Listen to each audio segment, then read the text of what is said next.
Yeah.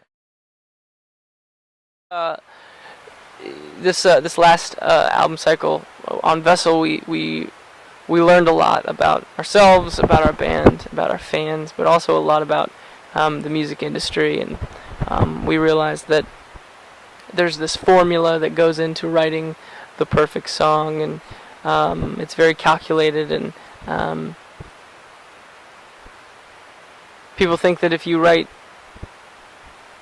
there were actually people who said to us, if you write that one hit, you guys will be successful. What a horrible thing to say to someone who's trying to write a record. It's like, I gotta write one song that's good. And if it's only one song, it better be really good. And what's really cool is we came out the other side having written songs that didn't necessarily fit into any sort of structure or formula, but just songs that the only thing that it needed to fit into was whether or not we liked it. And we made something that we liked, so we're proud of it.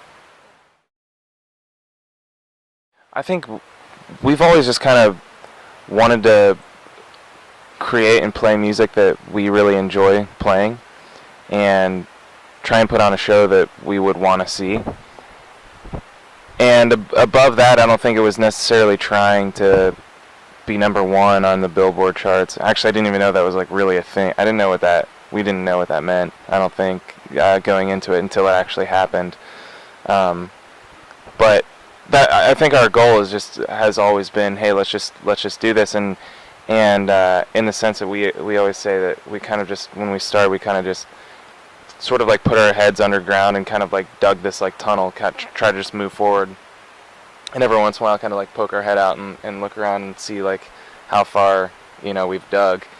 And I think within the past couple of weeks has been one of those moments where we kind of pop our head up, and that was one of those things where we really learned what that meant, the number one on the charts thing meant. And it was cool, and it is very cool and exciting.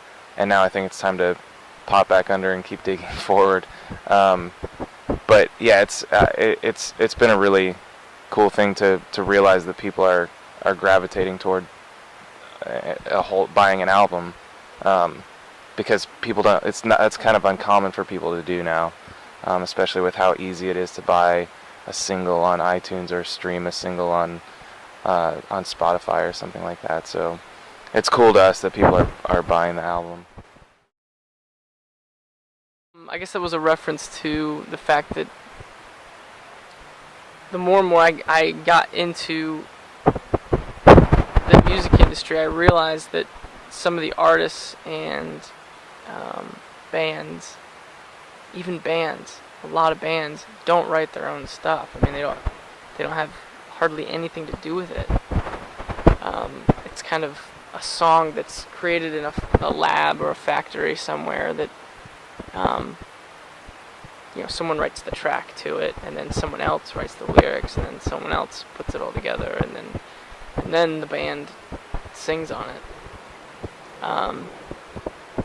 And you can kind of tell which songs those are. I just feel like people can smell it when it happens that way, and I guess that was a reference to just like, we believe music should be so transparent, so honest, but at the same time there's such dishonesty in who's taking credit for what, that I guess it was just a warning.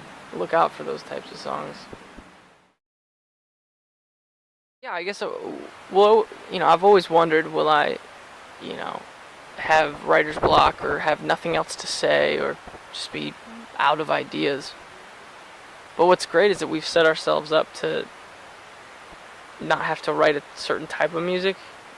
We've, from the very beginning, have expressed, our freedom in doing, any style of music that we really wanted to do at the moment. So I think it'll be tougher for us to just run out of ideas. And I'm pretty sure I'm never going to run out of things to say. I think Josh could attest to that because I talk all the time.